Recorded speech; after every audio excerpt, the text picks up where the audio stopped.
कभी सोचा है कि ऐसा क्यों होता है कि एक जैसी शुरुआत, एक जैसे मौके मिलने के बावजूद दो लोग जिंदगी में बिल्कुल अलग-अलग जगह पहुंचते हैं? एक शायद आसमान छू रहा होता है और दूसरा दूसरा वहीं खड़ा है जहां से उसने शुरू किया था।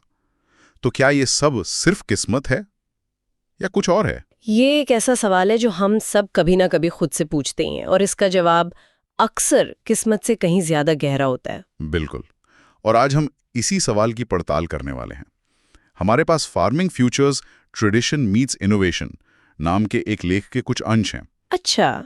कहानी बहुत सरल है, लेकिन ये दो दोस्तों किरण और अर्जुन के जरिए हमें सफलता, नजरिए और बदलाव को अपनाने के बारे में बहुत कुछ सिखाती है। और मुझे लगता है कि आज की चर्चा का मकसद भी यही है, इस कहानी के जरिए हम परंपरा और नवाचार मतलब ट्रेडिशन और इनोवेशन के बीच के उस महीन संतुलन को समझें। हाँ, क्योंकि ये कहानी सिर्फ खेती की नहीं है। नहीं, बिल्कुल नहीं। ये किसी भी प्रोफेशन, किसी भी जिंदगी की कहानी हो सकती है। तो चलिए शुरू करते हैं।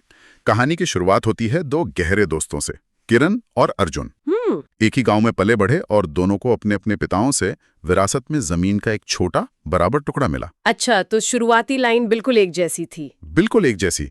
यहाँ तक तो सब कुछ एकदम बराबर है। हाँ, कागज पर तो उनकी किस्मत एक जैसी ही लग रही थी। समान संपत्ति, समान अवसर। सही बात। लेकिन असल फर्क उस चीज में था जो दिखती नहीं है।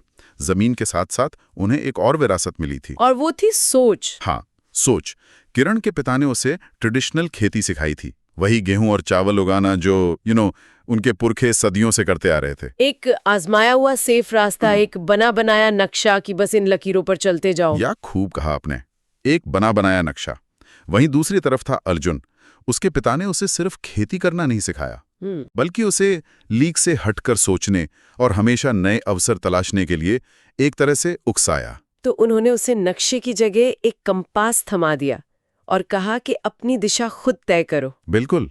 और यहीं पर इस कहानी का सबसे दिलचस्प पहलू छिपा है ना? विरासत में हमें सिर्फ जमीन जायदाद नहीं मिलती, नहीं, हमें एक पूरा वैचारिक ढांचा, एक माइंडसेट भी मिलता है।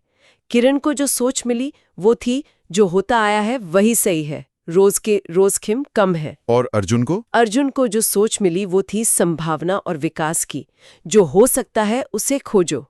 और यहीं से जमीन मिलने के पहले दिन से ही उनके रास्ते मानसिक रूप से अलग होने शुरू हो गए थे। तो हमारे पास दो तरह की सोच है, एक नक्शे पर चल रहा है, दूसरा कंपास लेकर। अब जमीन पर इसका असर कैसा दिखा? किरण ने वो आजमाया हुआ तथाकथित सुरक्षित रास्ता चुना। उसने अपनी जमीन पर गेहूं और चावल की खेती शुरू कर दी। लेकिन क्या वो रास्ता वाकई सुरक्षित था? देखने में ही तो लगता है, पर असल में वो सबसे जोखिम भरे रास्तों में से एक हो सकता है। अच्छा, वो कैसे? देखिए, पारंपरिक खेती में अक्सर मुनाफा बहुत कम होता है। आप मौसम और बाजार के उतार चढ़ाव पर पूरी तरह निर्भर होते हैं। सही बात है। और सबसे बड़ी बात, आप हजारों लाखों दूसरे किसानों के साथ सीधी प्रतिस्पर्धा में होते हैं जो ठीक वही चीज उगा रहे हैं। मतलब आप एक बहुत बड़ी भीड़ का हिस्सा हैं, जहां आपकी कोई अलग पहचान नहीं है। बिल्कुल।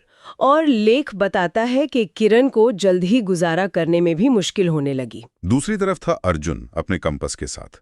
उसने एक ऐसा फैसला लिया जो मुझे लगता है गांव में सबको पागलपन लगा होगा। क्या किया उसने? उसके पारंपरिक फसलें उगाने के बजाय अपनी जमीन पर एक छोटा ऑर्गेनिक फार्म शुरू किया, और वो भी कोई आम सब्जियां नहीं। अच्छा? बल्कि शहर के बड़े और महंगे रेस्टोरेंट्स के लिए खास विदेशी सब्जियां और जड़ी बूटियां उगाने लगा। वाह!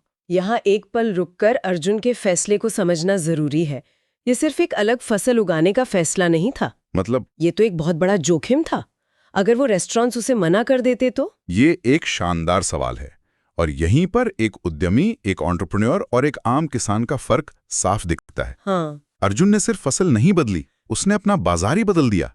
उसने गांव की मंडी को देखा ही नहीं। एक मिनट, तो क्या इसका मतलब ये है कि उसने असल में गेहूं की पैदावार वाली रेस में हिस्सा ही नहीं लिया? बिल्कुल। उसने मैदान ही बदल दिया। उसने एक ऐसी जरूरत को पहचाना जिसके बारे में शायद कोई सोच भी नहीं रहा था।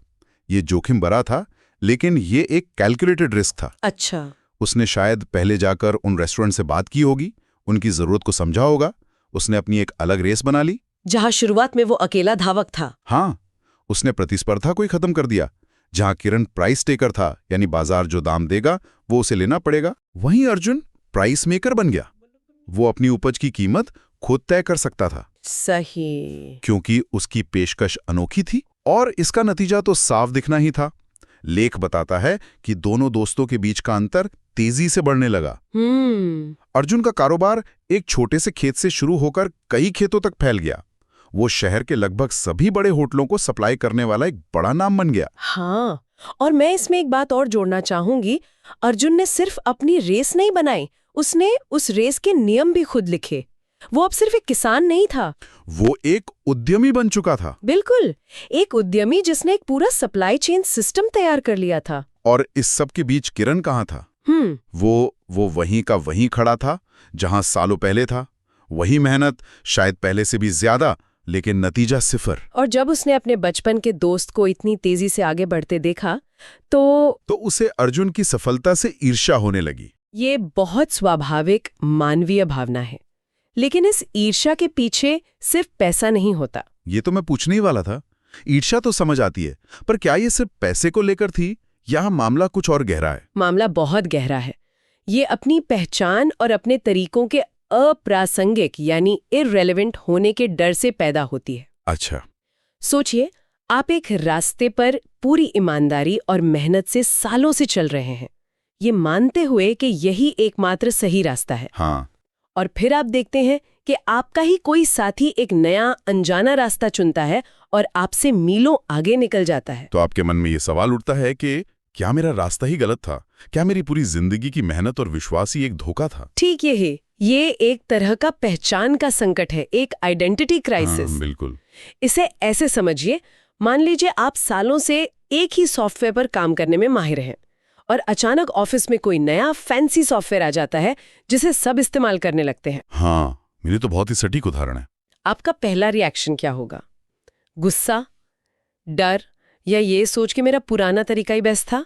ज्यादातर लोगों का रिएक्शन यही होता है। लोग नई चीज का विरोध इसलिए नहीं करते कि वो बुरी है, बल्कि इसलिए कि वो उनके आराम के दायरे को चुनौती देती है। बिल्कुल। किरण की ईर्ष्या इसी गहरे डर का एक लक्षण थी। उसे लग रहा था कि सिर्फ उसका दोस्त आगे नहीं निकल गया है, बल्कि उसकी अपनी दुनिया, उसके विश्वास सब पीछे छूट रहे हैं। यहां से कहानी में एक बहुत ही निर्णायक मोड़ आता है। एक दिन अर्जुन किरण को एक मीटिंग के लिए बुलाता है। ये अर्जुन के चरित्र के बारे में भी बहुत कुछ कहता है ना? सही कहा। वो चाहता तो अपने दोस्त को उसकी हालत पर छोड़ सकता था। बिल्कुल। वो अपनी सफलता में इतना अंधा नहीं हुआ कि अपने दोस्त को भूल जाए। शायद वो जानता था कि असली तरक्की सबको साथ लेकर चलने में है। तो किरण उस मीटिंग में जाता है, जो एक विदेशी खरीदार के साथ थी। ये खरीदार भारत के ऑर्गेनिक खेती के कारोबार में बहुत बड़ी रकम निवेश करना चाहता था। अच्छा। किरण वहां बस चुपचाप बैठकर सब देख और सुन रहा था। लेख में लिखा है कि वो हैरान रह गया। क्या देखा उसने? उसने अपनी आंखों से देखा कि जिस चीज को वो शायद अमीरों का चोंचला समझता था, उस ऑर्गेनिक उपज की अंतर्राष्ट्रीय बाजार में कितनी ज्यादा मांग है। उसे पहली बार अपनी छोटी सी दुनिया के बाहर की हकीकत का सामना करना पड़ा। एकदम। वो जिस कुएं में रह रहा था, अर्जुन ने उसे वहां से बाहर निकालकर पूरा आसमान दिखा दिया। ये उसके लिए एक आंखें खोल देने वाला पल था। और ये एक्सपोजर की ताकत है। नई चीजों, नए लोगों और नई दुनिया को देखना समझना कितना जरूरी है। सही बात है। जब तक हम अपने दायरे में रहते हैं, हमें लगता है कि वही पूरी दुनिया है। अर्जुन ने किरण को सिर्फ एक मीटिंग में नहीं बुलाया था, उसने उसे एक नई संभावना की खिड़की दिखाई थी। और इसी मीटिंग के बाद अर्जुन वो सबसे जरूरी बात कहता है जो इस पूरी कहानी का सार है। क्या? वो किरण से कहता है, सफलता के लिए नवाचार और अनुकूलन ही कुंजी हैं। यानी इनोवेशन एंड एडेप्टेशन आर की टू सक्सेस। नवाचार और अनुकूलन, ये दो शब्द हम बहुत सुनते हैं। हाँ, पर क्या ये एक ही चीज नहीं है? नहीं, ये बहुत अलग है, पर एक दूसरे से जुड़े हुए हैं। नवाचार यानी इनोवेशन है कुछ नया करना, जैसे अर्जुन ने ऑर्गेनिक खेती का रास्ता खोजा। और अनुकूलन? अनुकूलन यानी अडैप्टेशन है बदलते समय और हालात के हिसाब से खुद को ढालना। किरण को आखिरकार अपनी गलती का एहसास हुआ। उसने कड़वाहट को पीछे छोड़कर अर्जुन के साथ मिलकर काम करने का फैसला किया। ये उसका अनुकूलन था। तो अर्जुन के पास नवाचार था और किरण ने अनुकूलन का साहस दिखाया। बिल्कुल। और वो एक प्रतियोगी से एक भागीदार बन गया। ये कहानी का सबसे उम्मीद भरा हिस्सा है। अपनी गलती मानना और एक नए रास्ते पर चलने के लिए तैयार होना अपने आप में एक बहुत बड़ी जीत है। तो इस पूरी चर्चा से, इस कहानी से हमने क्या सीखा? मेरे लिए जो सबसे बड़ी बात निकल कर आती है वो ये है कि ये कहानी सिर्फ खेती की नहीं है, नहीं, ये हर जगह की कहानी है। किरण और अर्जुन हर ऑफिस में, हर इंडस्ट्री में, हर परिवार में मौजूद हैं। ये बात तो सही है। और दूसरा महत्वपूर्ण सबक ये है कि सिर्फ पारंपरिक तरीकों पर आंख बंद करके टिके रहना आज की तेजी से बदलती दुनिया में बहुत जोखिम भरा हो सकता है। जिस चीज ने हमें कल तक सुरक्षित रखा, जरूरी नहीं कि वो हमें कल भी बचा पाएगी।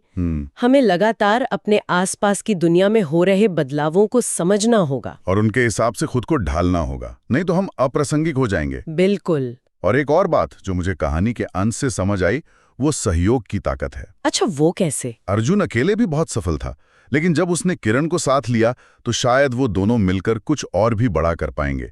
प्रतिस्पर्धा की जगह सहयोग को चुनना। आपने एक बहुत जरूरी बात कही।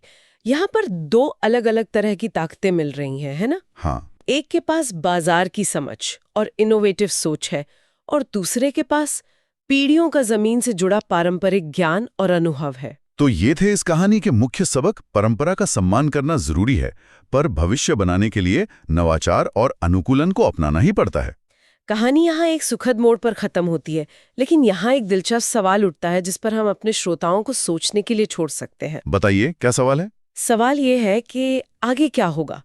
क्या होगा जब किरण का पारंपरिक खेती का ज्ञान, जो उसने अपने पिता से सीखा था, मिट्टी को समझने का ज्ञान, मौसम के मिजाज को पहचानने का हुनर, जब ये सब अर्जुन के आधुनिक डेटा ड्रिवन और इनोवेटिव तरीकों के साथ मिलेगा? वाह, इस नजरिए से तो मैंने सोचा ही नहीं था। मतलब कहानी का अंत शायद एक नई कहानी की शुरुआत है। बिल्कुल। चाहे वो दोनों मिलकर कुछ ऐसा बना पाएंगे जो अकेले अर्जुन की सफलता से भी ज्यादा बड़ा, ज्यादा टिकाऊ और ज्यादा शक्तिशाली हो। ये विचार इस बात पर सोचने के लिए मजबूर करता है कि असली तरक्की शायद पुराने को पूरी तरह खारिज करने में नहीं है, बल्कि पुराने के अनुभव और नए के नजरिए के सही तालमेल में है। तो क्या असली इनोवेशन परंपरा की नींव पर ही खड़ा होता है?